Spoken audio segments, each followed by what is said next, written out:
नमस्कार दोस्तों, स्वागत है आप सभी का आज के इस नए वीडियो लेक्चर में, जिसमें हम ओडिशा में 2022 में हुए पोस्टल असिस्टेंट और सॉर्टिंग असिस्टेंट के क्वेश्चन पेपर के मैथमेटिक पोर्शन को सॉल्व करेंगे। तो आइए शुरू करते हैं आज के इस वीडियो लेक्चर का question number 1। Find the value of 63 minus open bracket -3 open bracket close, again open bracket -2 -8 -4 and then open bracket close. Now इस क्वेश्चन में हमारे पास ब्रैकेट भी है, एडिशन भी है और सब्ट्रैक्शन भी है। तो इस क्वेश्चन में हम क्या करेंगे, बोर्ड मास रूल अप्लाई करेंगे। Now according to BODMAS rule first step क्या होगा, हमारे पास ब्रैकेट पोर्शन को सॉल्व करना। तो यहाँ पे हमारे पास दो ब्रैकेट है, तो इन दोनों ब्रैकेट को हम 1 बाय 1 सॉल्व करेंगे। अब ये जो लास्ट वाली ब्रैकेट है, इसमें क्या होगा, इसके अंदर हमारे पास सारे के सारे माइनस ही हैं। तो माइनस माइनस माइनस क्या होते हैं, प्लस। तो -2 -8 कितना आंसर आ जाएगा, -10। फिर आगे क्या बच गया हमारे पास, -4। और -10 -4 कितने होते हैं, -14। तो इस ब्रैकेट को सोल्व करके कितना है, -14। तो लिख लेते हैं यहाँ पे नेक्स्ट स्टेप में 63 माइनस, और यहाँ पे हमारे पास जो है माइनस ब्रैकेट में कितना आ जाएगा, -3 और इंटू में -14 और 14 3 अब देखो ये दोनों ब्रैकेट है, तो ये दोनों के बीच में कोई साइन नहीं है, तो इसका मतलब क्या होगा कि यहाँ पे मल्टीप्लाई होगा। तो -14 -3 14 3 कितने होते हैं, 42। और माइनस को माइनस के साथ मल्टीप्लाई किया जाएगा तो क्या आ जाएगा, प्लस। तो हमारे पास आंसर क्या आएगा, 63 -42। और 63 में से 42 सब्ट्रैक्ट किए तो आंसर कितना आ जाएगा, 21। तो देखते हैं यहाँ पे कौन सा ऑप्शन करेक्ट होता है। Option A is correct, 21। Question number 2, find the value of 56 divided by square bracket 1/3 then curly braces 15 + 12 minus open bracket 9 + 6 -5 + 7 then open bracket close and then further curly braces close and then square bracket close. Now इस क्वेश्चन में हमारे पास एक से ज़्यादा mathematical operation है और एक से ज़्यादा ब्रैकेट दी हुई है। तो इस क्वेश्चन में हम क्या करेंगे, बोर्ड मास रूल अप्लाई करेंगे। Now according to BODMAS rule first step क्या है, हमारे पास ब्रैकेट पोर्शन को सोल्व करना। अब हमारे पास यहाँ पे ब्रैकेट के अंदर ब्रैकेट और फिर फर्दर आगे ब्रैकेट दी हुई है। तो सबसे पहले हम क्या करेंगे, इनसाइडर ब्रैकेट को सोल्व करेंगे। तो यहाँ पे ये रही हमारे पास इनसाइडर ब्रैकेट, देखो 9 + 6 और माइनस है 5 + 7। तो 9 + 6 कितने होते हैं, 15 और माइनस 5 + 7 कितने होते हैं, 12। तो माइनस कर देंगे हम 12, तो कितना आ जाएगा हमारे पास 3। तो इस इनसाइडर ब्रैकेट को सोल्व करके हमारे पास कितना आ गया, 3। नाउ लिखते हैं इसे नेक्स्ट स्टेप में 56 divided by square bracket 1/3 then curly braces 15 + 12 और यहाँ पे कितना है सोल्व करके 3। तो यहाँ पे हो जाएंगे -3 और यहाँ पे हमारे पास ओपन ब्रैकेट सोल्व होगी। तो अब क्या बच गया हमारे पास, curly braces and then square braces.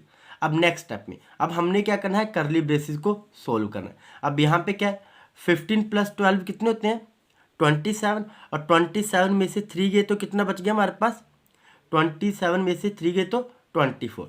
तो इस ब्रैकेट को सोल्व करके कितना आएगा, 24। तो नाउ लिख लेते हैं अब नेक्स्ट स्टेप में 56 divided by square bracket 1/3 multiply में 24। नाउ अब 24 कैंसिल हो जाएंगे 3 के साथ और यहाँ पे स्क्वायर ब्रैकेट क्लोज, 3 × 1 = 3, 3 × 8 = 24। अब नाउ फाइनल स्टेप में हमारे पास क्या आ जाएगा, = 56 डिवाइडेड बाय, अब स्क्वायर ब्रैकेट भी हमारे पास सोल्व होगी तो अब यहाँ पे क्या बच गया, 8। अब 56 को डिवाइड करेंगे 8 के साथ तो कितना आंसर आ जाएगा, = 8 × 1 = 8, 8 × 7 = 56 = 7। ये आ गया हमारे पास आंसर। तो देखते हैं यहाँ पे कौन सा ऑप्शन करेक्ट होता है। Option C is correct, 7। Question number 3, find the value of 22 minus square bracket 23 minus curly bracket 24 minus open bracket 27 minus 25 minus 30 then open bracket close and then further curly bracket solve and last में square bracket close. अब इस question को हम थोड़ा सा rearrange करके लिख लेते हैं। तो क्या करेंगे हम यहाँ पे 22 minus square bracket 23 minus curly bracket 24 minus open bracket 27 minus, अब इस 25 माइनस 30 को हम ब्रैकेट में लिख लेते हैं, माइनस के 25 माइनस के 30 and then square curly braces close and then square bracket close. Now अब अकॉर्डिंग टू बोर्डमास रूल, अब यहाँ पे क्या होगा, बोर्डमास रूल अप्लाई होगा। कारण क्या है यहाँ पे बोर्डमास रूल अप्लाई होने का, एक से ज़्यादा मैथमेटिकल ऑपरेशन है और एक से ज़्यादा यहाँ पे ब्रैकेट दी हुई है। तो ना according to BODMAS rule first step क्या है हमारे पास, ब्रैकेट पोर्शन को सॉल्व करना। अब देखो यहाँ पे एक ब्रैकेट तो पहले से थी, एक ब्रैकेट हमने खुद से यहाँ पे ऐड की, ठीक है। अब ना देखो बोर्डमास रूल की हेल्प से हम क्या करेंगे, सबसे पहले इनसाइडर ब्रैकेट को सॉल्व करेंगे। तो सबसे पहले इनसाइडर ब्रैकेट क्या आ जाएगी हमारे पास, ये रही 25 माइनस 30, तो क्या आ जाएगा इसको सोल्व करके, माइनस के 5, तो लिख लेते हैं इसे 22 minus 23 minus curly bracket 24 minus open bracket 27 और माइनस कितना आया इसे सोल्व करके, 25 माइनस 30 कितने होते हैं 5, तो ब्रैकेट में -5 then further open bracket close then curly braces close and then square bracket close. Now further हम फिर से इसी ब्रैकेट को सोल्व करेंगे अभी, तो क्या आ जाएगा नेक्स्ट स्टेप में 22 minus square bracket 23 minus curly bracket 24 minus open bracket, अब माइनस माइनस क्या हो जाएगा प्लस, तो 27 प्लस 5 कितने हो गए 32, तो यहाँ पे आ गया 32 then open bracket close and then curly bracket close and then square bracket close. अब नेक्स्ट स्टेप में अब हम करली ब्रेसेस को यहाँ पे सोल्व करेंगे, तो क्या आ जाएगा 22 minus square bracket 23 minus curly bracket 24 minus 32 then curly braces close and then square bracket close.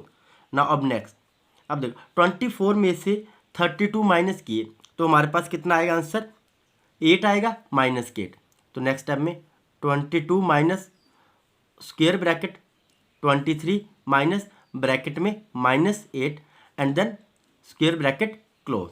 अब माइनस माइनस क्या हो जाता है प्लस, तो 28 प्लस 23 प्लस 8 कितने हो गए 31, कितने हो गए 31। नाउ क्या आ जाएगा नेक्स्ट स्टेप में हमारे पास 22 माइनस इसको सोल्व करके कितना आया 31 प्लस क्या है, तो माइनस प्लस माइनस हो जाएगा, तो माइनस के 31 इज इक्वल टू 22 में से हमने माइनस किए 31, तो क्या आ जाएगा हमारे पास 9। बट इन दोनों में से माइनस साइन किसके साथ लगा होगा, जो बिगर नंबर होगा जिसके साथ माइनस का साइन लगा होगा, जो नंबर बड़ा होगा या फिर जिस बड़े नंबर के साथ माइनस का साइन लगा होगा वही हमारे पास रिजल्ट में भी साइन आएगा। तो यहाँ पे क्या आ जाएगा हमारे पास माइनस, तो आंसर कितना आ गया -9। तो देखते हैं यहाँ पे कौन सा ऑप्शन करेक्ट होता है, option D is correct -9। Question number 4, if 10% of x is the same as 20% of y then x ratio y is equal to what. यदि x का 10% कॉमा y के 20% के समान है तो x अनुपात y बराबर होगा किसके, तो ये हमने फाइंड करना है। तो गिवन क्या दिया हुआ है हमारे पास, यहाँ पे बोला कि 10% of x, 10% of x same है किसके, सेम है 20% ऑफ y। नाउ हम इसे सॉल्व कर लेंगे।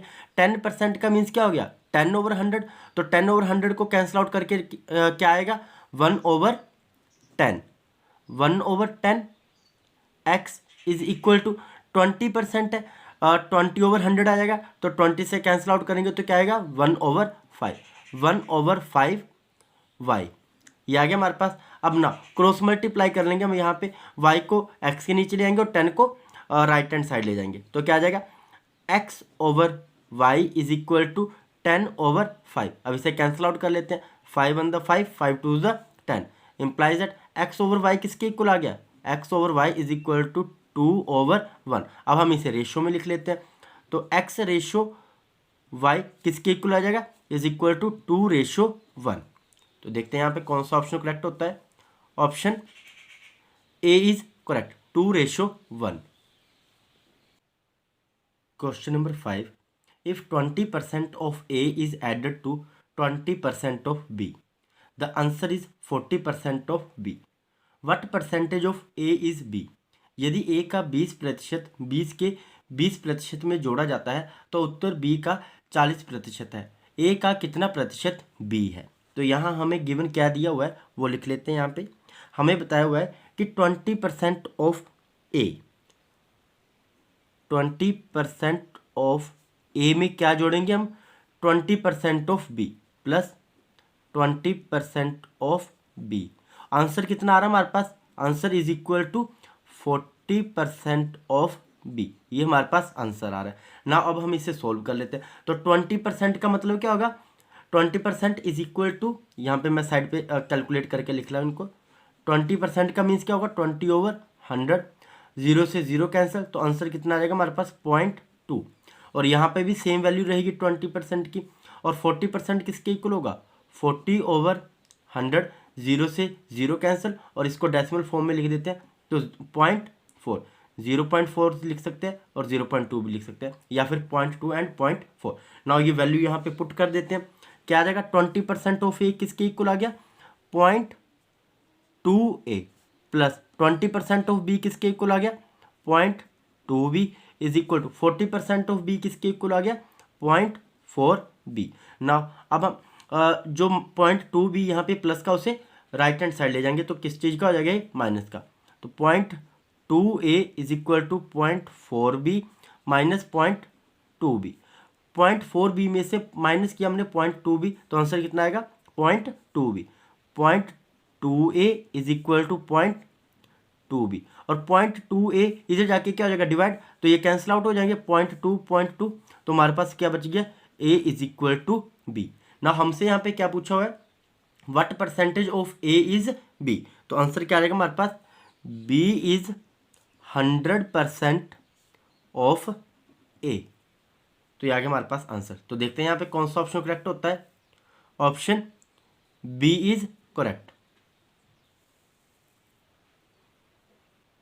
Question number 6, if x% of x is 16 then find the value of x।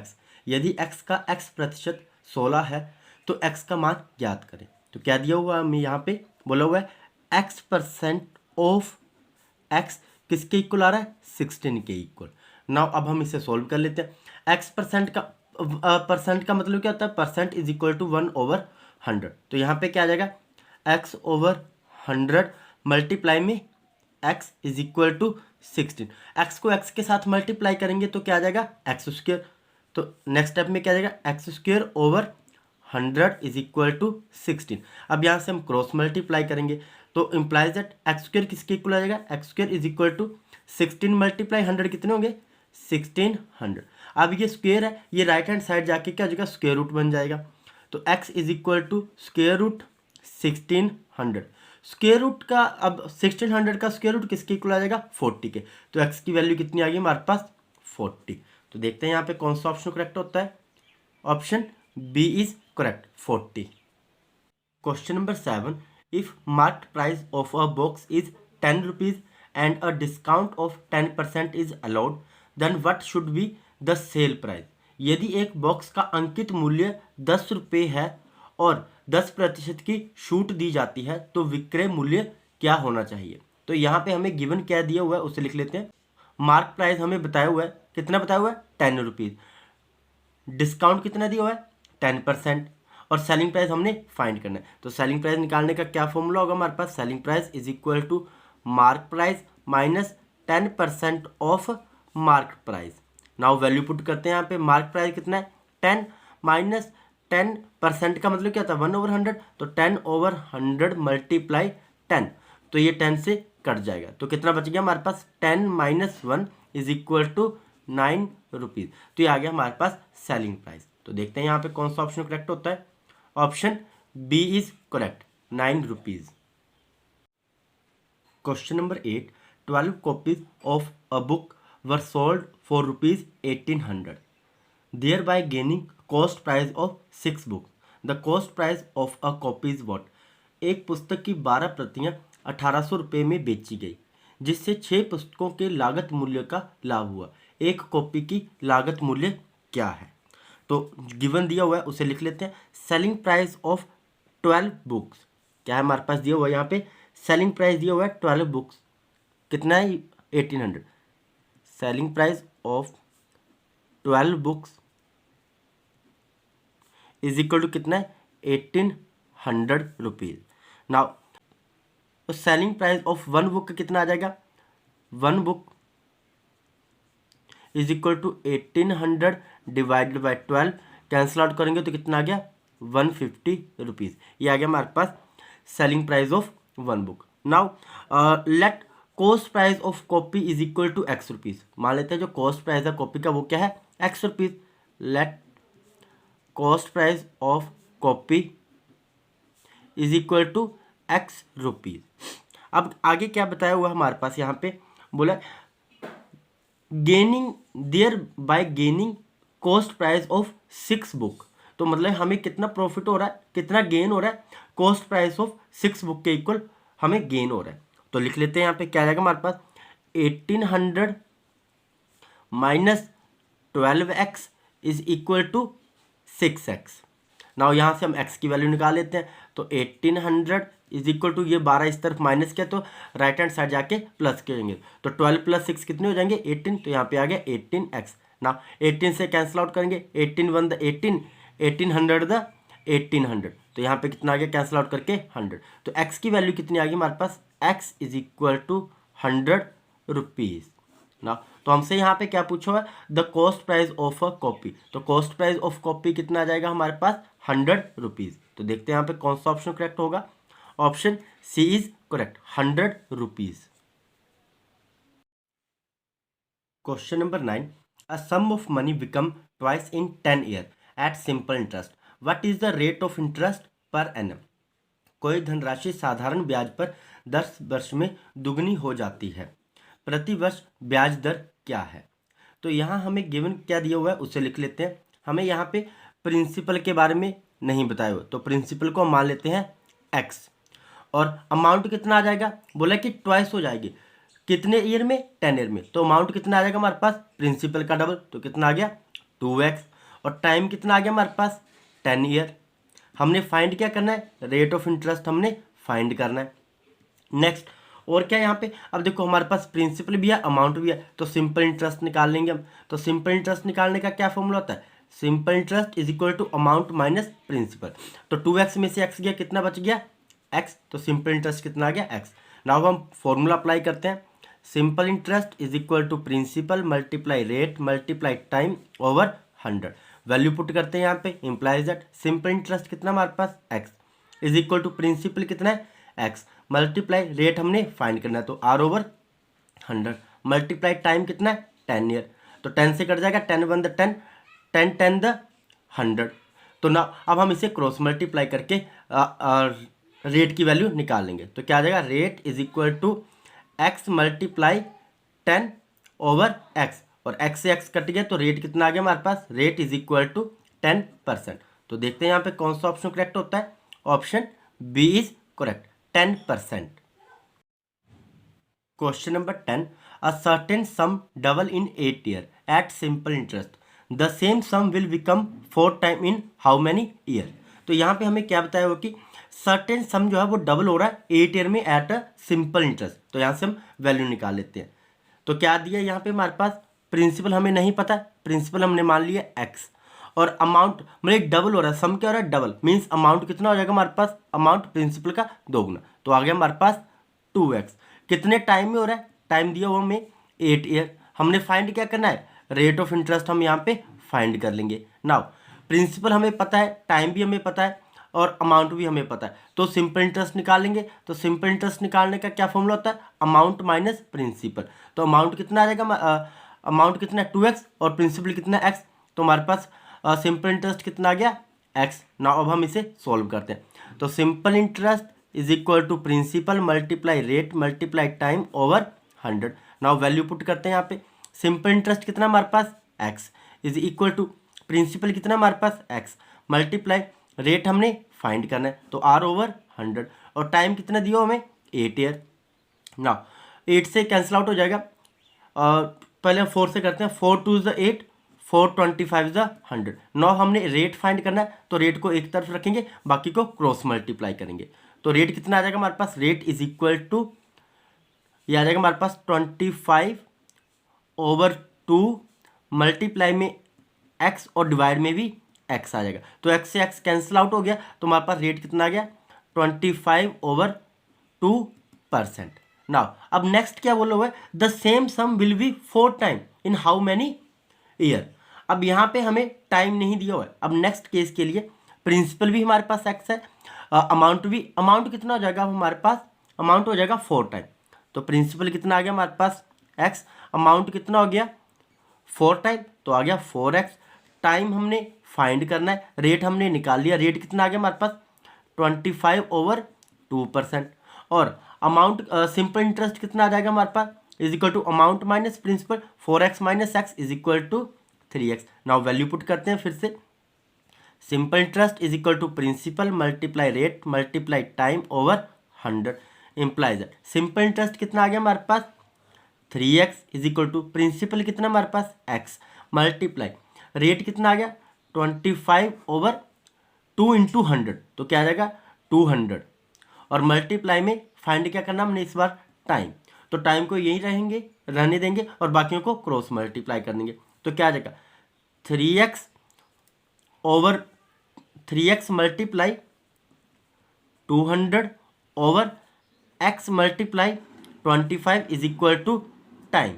अब 25 से 25 अंदर 25 एट द 200 और x से x कैंसिल आउट हो जाएगा। तो टाइम कितना आ गया हमारे पास 8 3 24, तो time is equal to 24 year.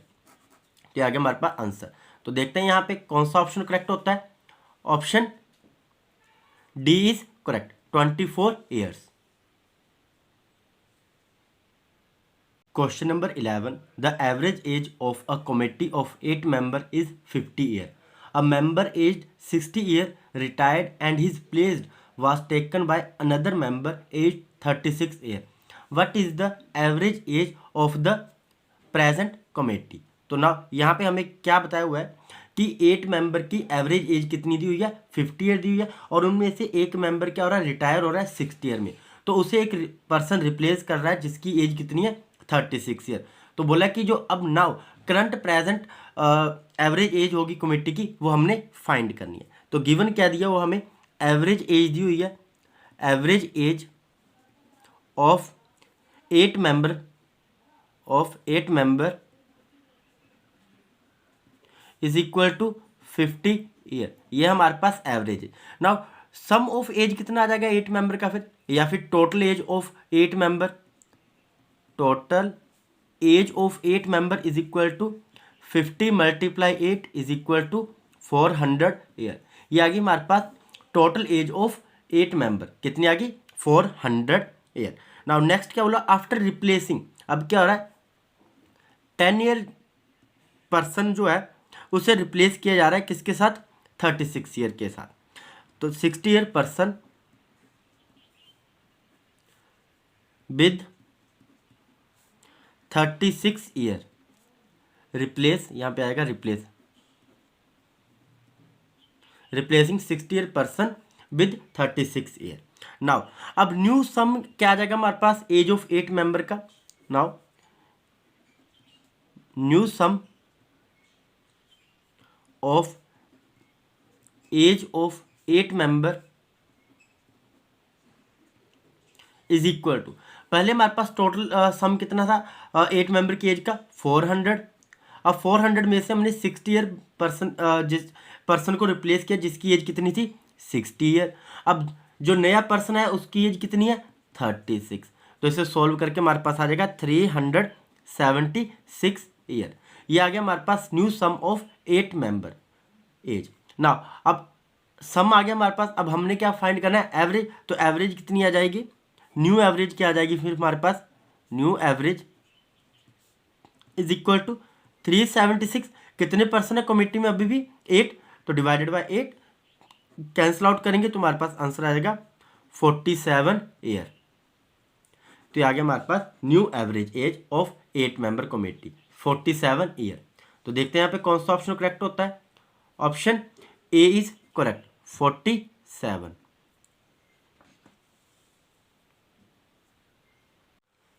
Question number 12, the average of first 5 multiple of 9 is what. तो यहाँ पे हम पहले क्या लिख लेंगे फर्स्ट 5 मल्टीपल लिख लेंगे किसके 9 के, तो यहाँ पे क्या आ जाएगा हमारे पास फर्स्ट 5 मल्टीपल ऑफ 9। तो एक तो आ जाएगा हमारे पास 9, 9 1 द 9, 9 का टेबल हमने रीड करना है 5 तक, 9 1 द 9, फिर 9 2 the 18, 9 3 the 27, 9 4 the 36 and last 9 5 the 45। तो ये आ गया हमारे पास फर्स्ट 5 मल्टीपल ऑफ 9। अब हमने क्या निकालना है, एवरेज। तो एवरेज निकालने का क्या फॉर्मूला होता है, एवरेज इज इक्वल टू, यहाँ पे क्या आएगा हमारे पास sum of first 5 multiple of 9 divided by first 5 total number of multiples. तो क्या आ जाएगा हमारे पास इज इक्वल टू, ऐड कर देंगे यहाँ पे 9 प्लस 18 प्लस 27 प्लस 36 प्लस 45 और डिवाइडेड बाय, तो कितने मल्टीपल है 5, तो डिवाइडेड बाय 5। अब इनको हम ऐड करेंगे तो ऐड करके हमारे पास आंसर आएगा 135 और डिवाइड करेंगे 5 के साथ। तो 5 से 5 1 द 5, 5 2 द 10, 5 7 द 35। तो एवरेज क्या आ गई हमारे पास 27। तो देखते हैं यहाँ पे कौन सा ऑप्शन करेक्ट होगा, option B is correct 27। Question number 13, the average weight of A, B and C is 43 kg. If the average weight of A and B is 42 kg and that of B and C is 36 kg, then the weight of B is what? तो यहाँ पे हमें क्या दिया हुआ है, average weight दिया हुआ A, B एंड C का, कितना दिया हुआ 43 kg। तो लिख लेते हैं यहाँ पे A plus B plus C divided by 3 is equal to average weight कितना दिया हुआ है 43 kg। नाउ टोटल वेट कितना आएगा ए बी सी का, is implies that A plus B plus C, ये 3 यहाँ जाके क्रॉस मल्टीप्लाई हो जाएगा। तो टोटल वेट कितना आ जाएगा इन तीनों का, इज इक्वल टू 129 kg। इसे मान लेंगे इक्वेशन 1। नाउ सेकंड क्या बताया हुआ है, ए एंड बी का एवरेज वेट बताया हुआ 42 kg। तो A plus B over 2 is equal to 42 kg। Now A B का टोटल वेट कितना आ जाएगा, A plus B is equal to 42 multiply 2 करेंगे तो कितना आ जाएगा 84 kg। तो ये आ गया हमारे पास ए बी का टोटल वेट और ये आ गया हमारे पास इक्वेशन नंबर 2। नाउ थर्ड क्या दिया हमें, बी एंड सी का एवरेज वेट दिया हुआ, B plus C over 2 is equal to 36 kg।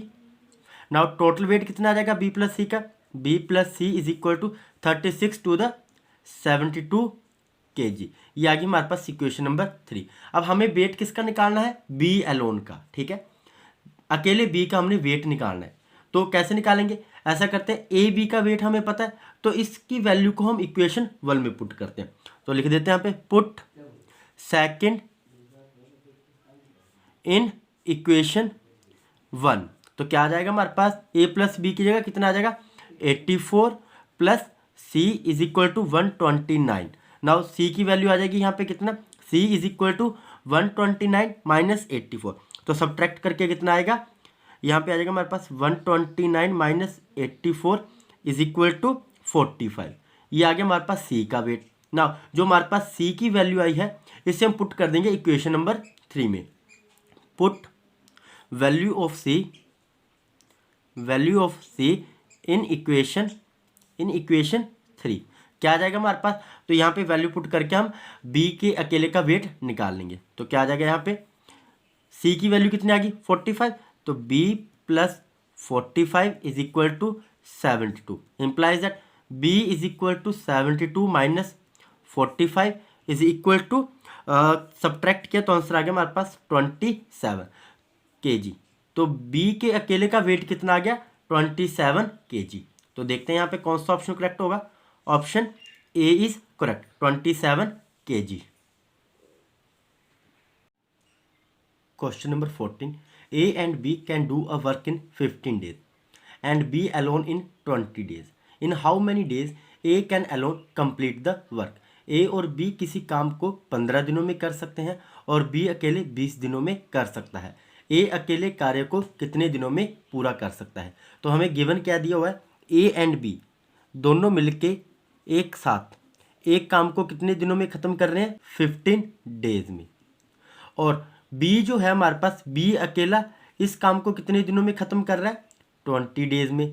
Now LCM निकाल लेते हैं दोनों का 15 और 20 का। जो हमारे पास एलसीएम आएगा वो हमारे पास क्या होगा टोटल वर्क, और एलसीएम कितना आएगा इसका 60, और जो हमारे पास टोटल वर्क आएगा उसे हम यूनिट में रिप्रेजेंट करते हैं, तो आ जाएगा 60 यूनिट।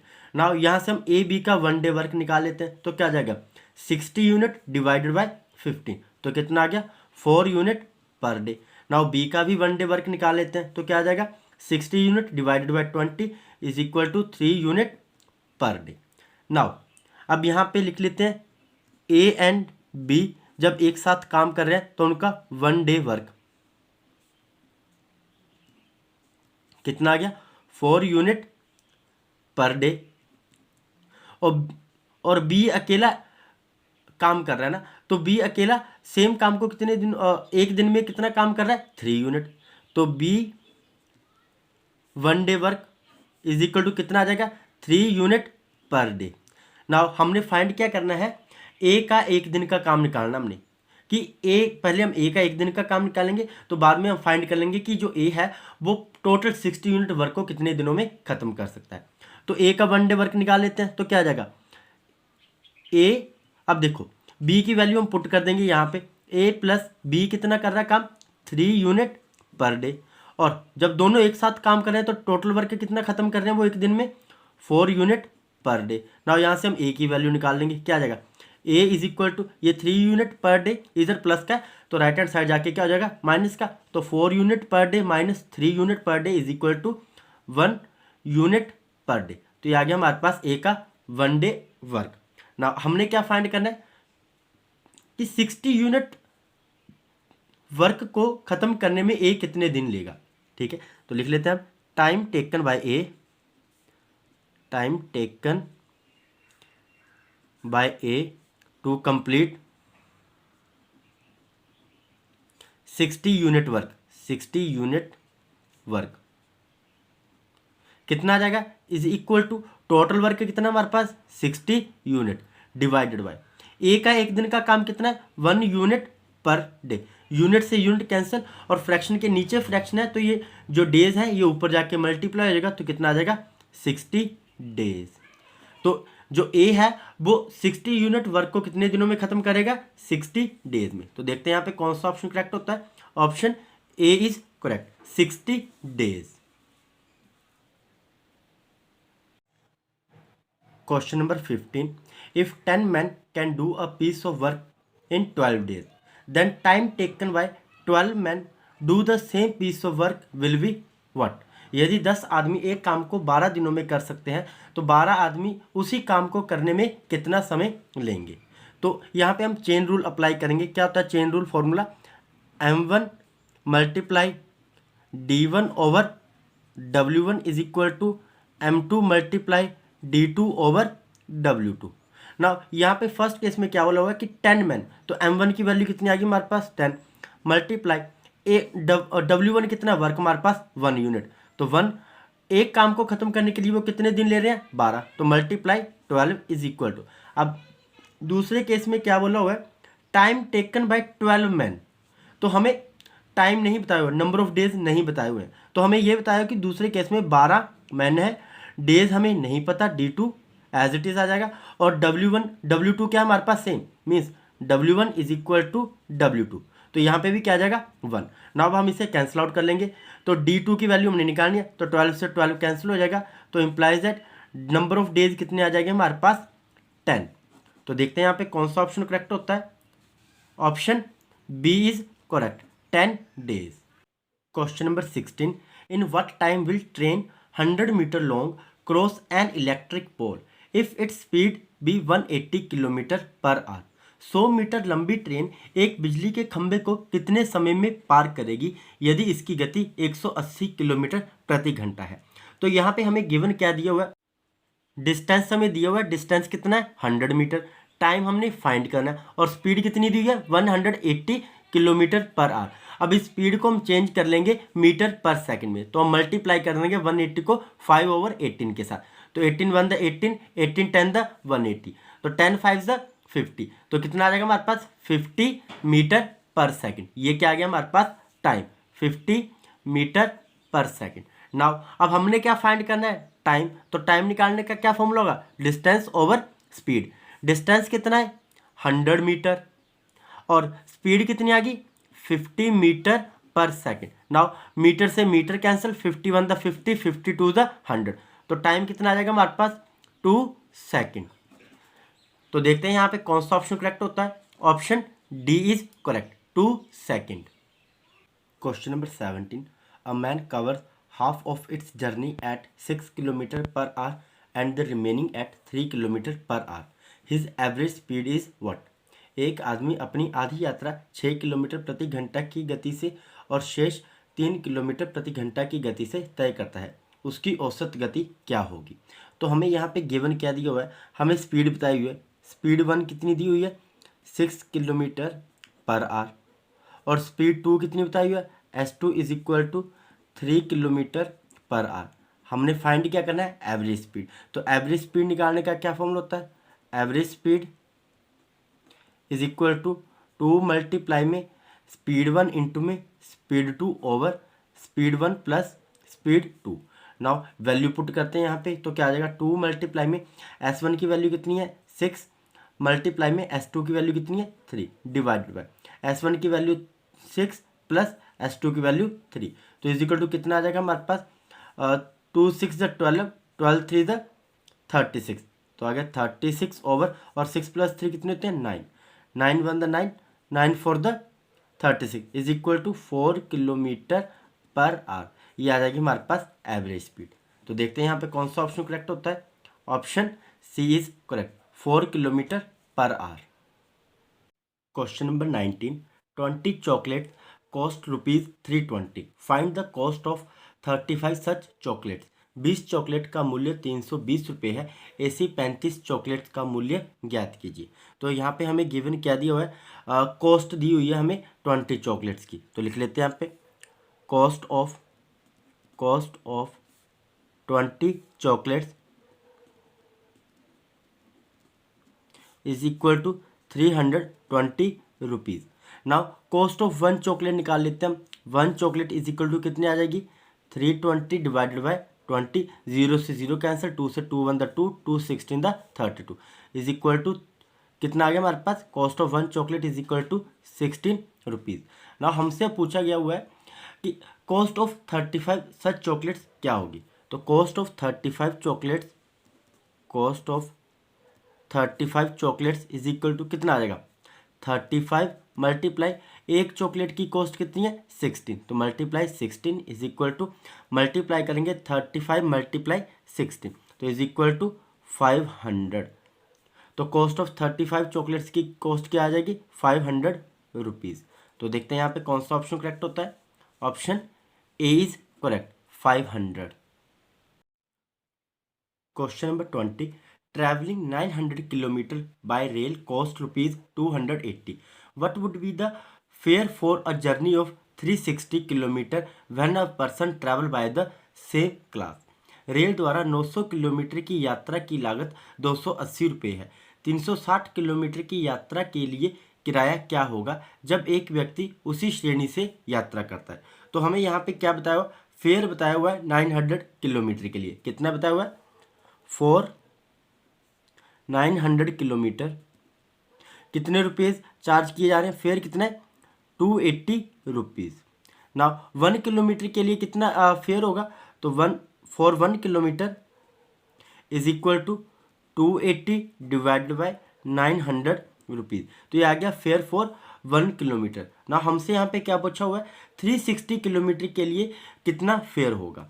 तो for 360 kilometre is equal to 360 multiply 1 kilometre के लिए कितना फेयर है 280 डिवाइडेड बाय 900, तो मल्टीप्लाई 280 डिवाइडेड बाय 900, तो 0 से 0 कैंसिल, 0 से 0, 9 से 9 1 the 9, 9 4 the 36, 28 multiply 4 is equal to 112 rupees.